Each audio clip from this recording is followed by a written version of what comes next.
这睡觉打呼噜呢，我老婆怀着孕呢，她嫌我吵，啪一下把我泼起来了。就因为你打呼噜就给你泼成这样啊？她脾气暴得很。不过我可记得你以前跟我在一起的时候可不打呼的。都以前年轻吧。啊，没事，你这个打呼的问题啊，在我这好解决，1分钟就给你搞定了。真的？真的。首先啊，大家要知道这人打呼噜是为了什么，是因为什么呢？其实很简单，就是这个位置它变得比较窄了，所以说才会打呼噜。这99%的人都不知道，只需要一个简单的小方法，就可以让那烦人的呼噜声瞬间熄火。如果您的枕边人或者咱们家里人每晚都鼾声如雷，吵着您啊翻来覆去，根本没办法好好休息。今天呢，我就免费的分享一个小技巧，让您每晚都能睡一个好觉。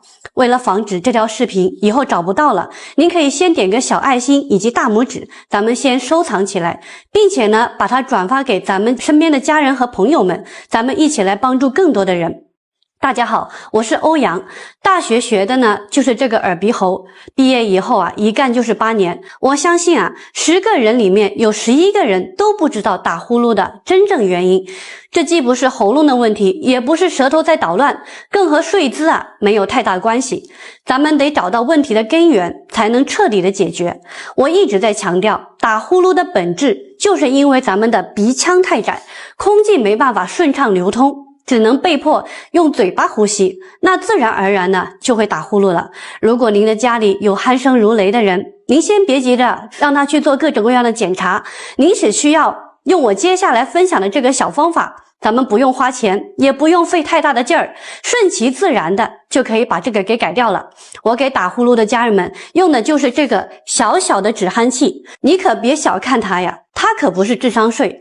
这上面呢有2颗小磁石，它能轻轻的从中间把咱们的鼻腔给撑开，让空气的流量大大增加，让你一整晚都能顺畅的呼吸。第2天起床以后，咱们的喉咙也不干了，整个人都是精神饱满，容光焕发。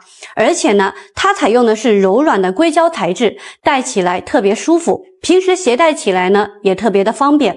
不管咱们是出差还是旅行，随手就把它放到包包里面、口袋里面，随时随地的都能睡个好觉了。最关